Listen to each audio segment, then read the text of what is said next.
Assalamualaikum warahmatullahi wabarakatuh. Ketemu lagi dengan saya Herman Jambe. Kali ini saya akan bahas tentang syahadat dulu barulah sholat. Syahadat dulu barulah sholat. Tapi sebelumnya seperti biasa, yuk mari kita ngopi, ngobrol perihal iman, ngobrol perihal Islam.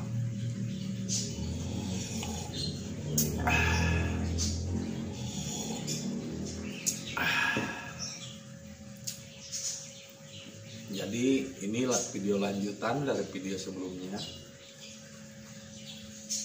Dasarnya Islam itu bukan sholat tapi akhlak. Ya, jadi dasarnya bukan bukan sholat Islam itu, tapi akhlak dulu.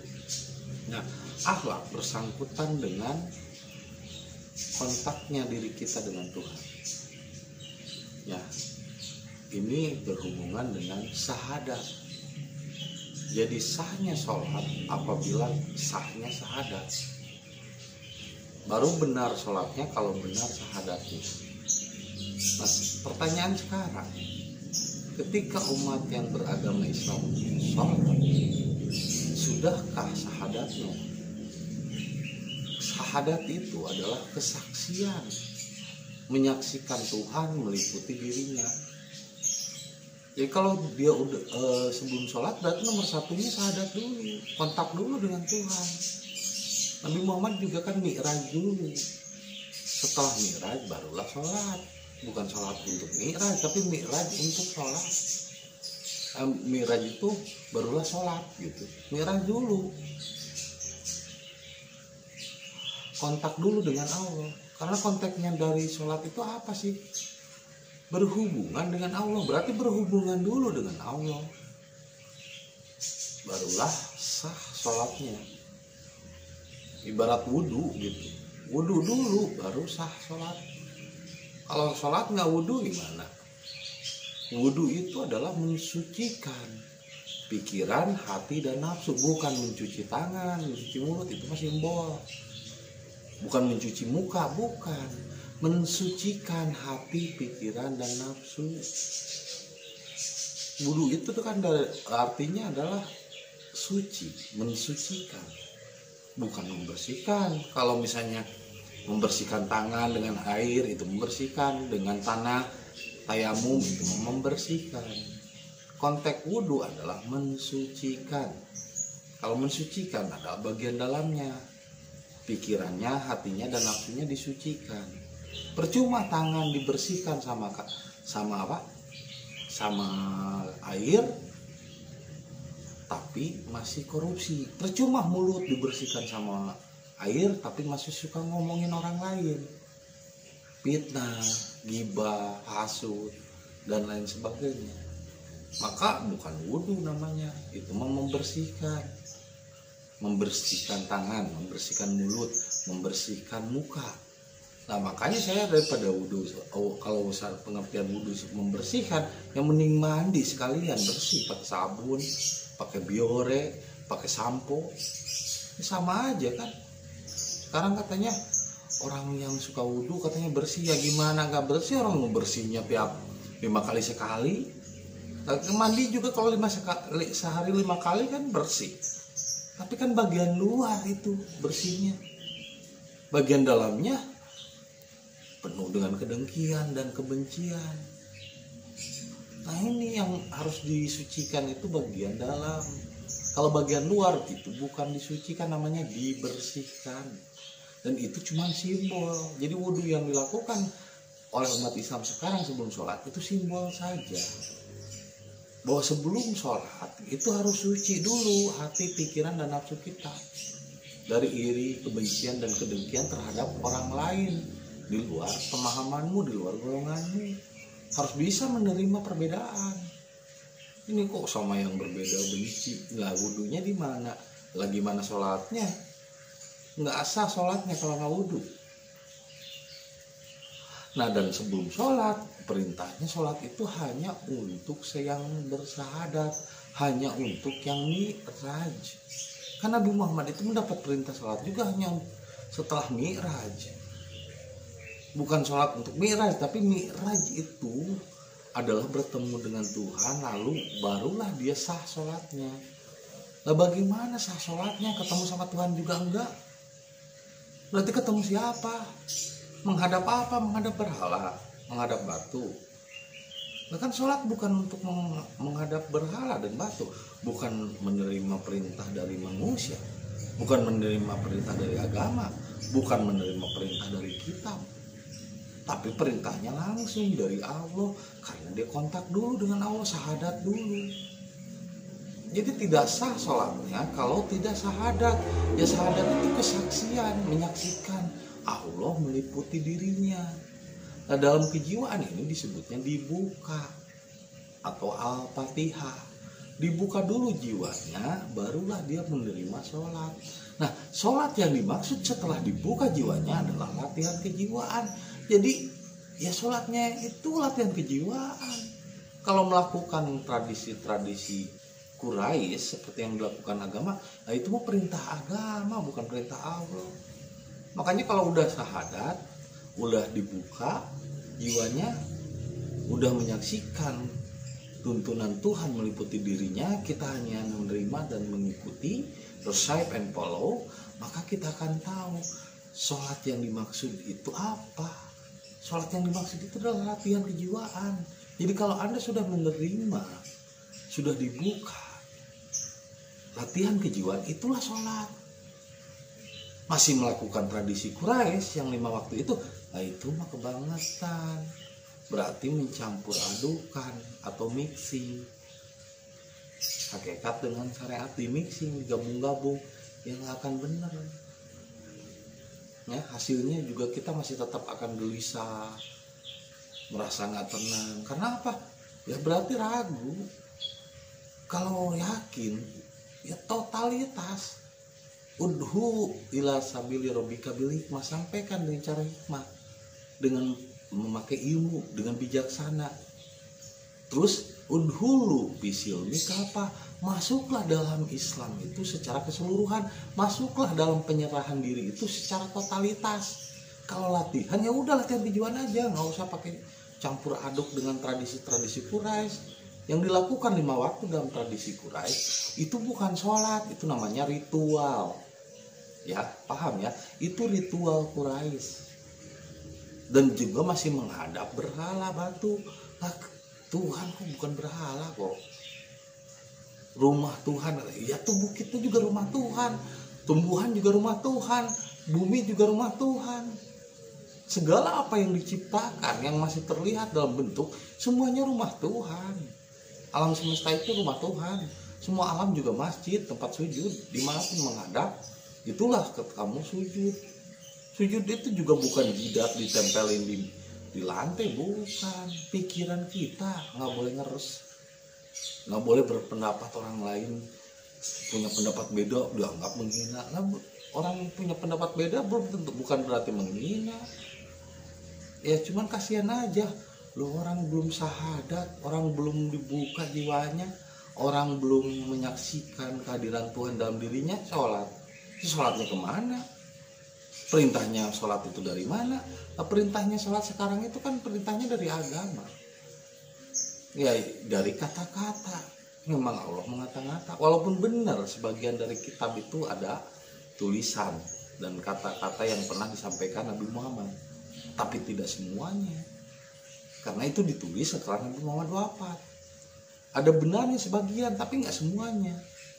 Nah yang disebut dengan fitnah Dajjal, itu ketika kita yakin total kepada kitab secara keseluruhan. Ya saya juga bukan berarti menyalahkan, enggak. Ada sebagian yang benar. Seperti yang pernah saya contohkan, ini benar kopi. Tapi dikasih racun sianida. Silahkan Anda minum. Ini benar. Kitab, ayat-ayat yang pernah disampaikan, kata-kata oleh Nabi Muhammad. Tapi ketika Nabi Muhammad meninggal lalu ditambahi oleh kepentingan manusia setelah Nabi Muhammad meninggal, maka sama dengan kopi yang sudah dikasih racun sianida. Itulah fitnah Dajjal. Jadi yang dikatakan fitnah Dajjal sekarang itu adalah kitab. Karena kita kalau kita udah syahadat, udah sholat, udah kontak langsung dengan Tuhan, ngapain kita pakai kata-kata kitab?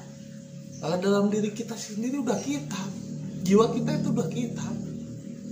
Sama seperti cerita Sang Gokung nyari kitab suci ke negeri barat, setelah nyampe di Thailand, di Kamboja, ketemu lagi dengan Dewi Kuan Yin. Kata Dewi Kuan Yin, kan kitab itu di dalam dirimu sendiri, kamu bawa sendiri, bukan yang tertulis, yang berkata, yang tertulis, yang ucapan-ucapan itu mah bukan kitab, itu mah ahli kitab.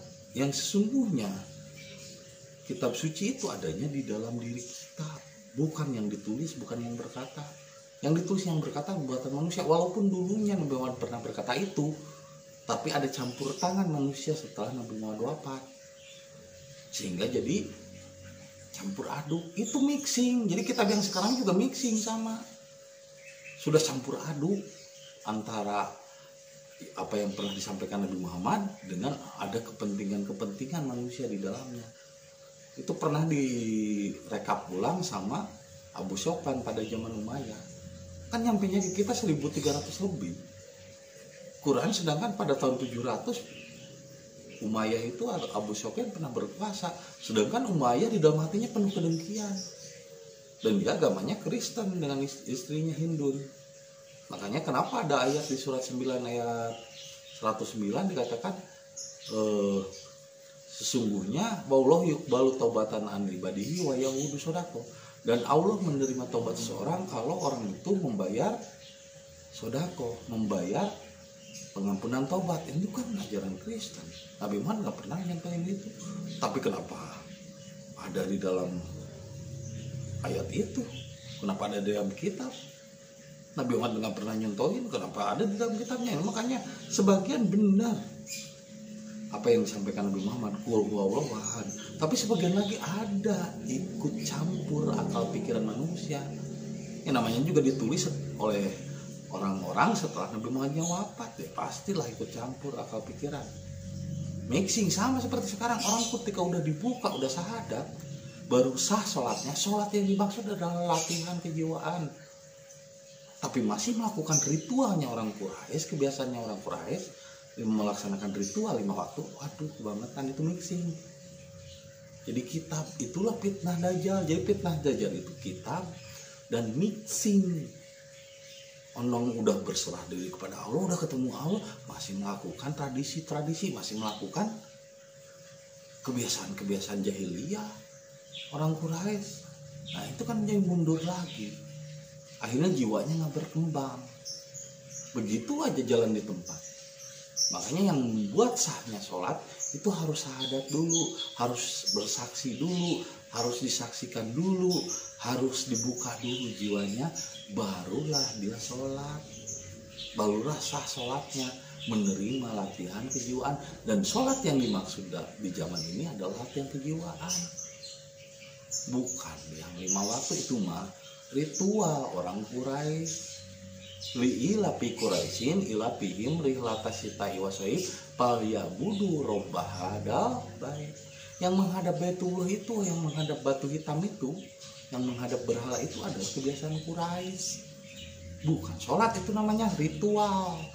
Jadi jangan campur adukan antara sholat dengan ritual. Kalau sholat yang sesungguhnya adalah latihan kejiwaan, kita hanya disuruh untuk menerima dan mengikuti, recite and follow. Nggak usah nanya bagaimana caranya. Kalau misalnya bertanya bagaimana caranya berserah diri, pertanyaan seperti itu sama ketika Anda bertanya kepada Cristiano Ronaldo, gimana caranya memasukkan gol. Cristiano Ronaldo bingung jawabnya. Paling kata Cristiano Ronaldo, ya kamu ke lapang, bawa bola, bawa sepatu, latihan, dan tekunlah latihan. Nanti suatu saat bisa jadi pemain yang handal, dan belum tentu bisa menggolkan karena juga ada musuh-musuh, ada lawan yang tidak tinggal diam, ya. Jadi kalau bertanya bagaimana berserah diri, itu sama dengan Anda bertanya kepada Cristiano Ronaldo bagaimana caranya mencetak bola. Sama seperti Musa ketika bertanya kepada Khidir. Kata Khidir, diem aja loh, nggak usah nanya mulu. Nanya itu kan keinginan pikiran. Kamu cuma disuruh untuk menyaksikan. Saksikan saja dengan sabar, tawakal, dan ikhlas. Modalnya berserah diri itu 1 juta. Sabar, jujur, dan tawakal. Ya, jadi harus syahadat dulu, baru sah sholatnya. Nabi Muhammad juga mi'raj dulu, ketemu dulu dengan Allahnya, menyatu dulu dengan Allahnya, menyaksikan dulu Allahnya, dibuka dulu jiwanya, baru sah sholatnya. Kalau belum dibuka jiwanya ya sholatnya sholat apaan? Itu mah sholat itu perintah agama, perintah kita, bukan perintah Allah. Ya. Jadi kalau kita udah ketemu dengan Allah langsung, ngapain kita masih melaksanakan perintah agama? Agama itu kan buatan manusia. Ngapain kita ngikutin perintah kitab? Kitab juga walaupun dulunya pernah Nabi Muhammad ada yang berkata begitu, tapi udah ada kepentingan dan udah disisipkan banyak kepentingan manusia juga di dalamnya. Kitab itu bukan yang tertulis di luar dirimu, bukan kata-kata di luar dirimu, tapi sesuatu yang tersirat di dalam dirimu. Inilah kitab sejati, kitab telas, yaitu yang tersirat di dalam dirimu, bukan yang di luar dirimu. Itu saja yang bisa saya sampaikan hari ini. Semoga bermanfaat dan menjadi inspirasi bagi kita semua. Kopi ketika otak perlu inspirasi.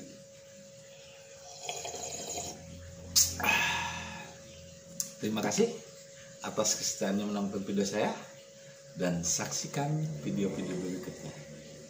Assalamualaikum warahmatullahi wabarakatuh.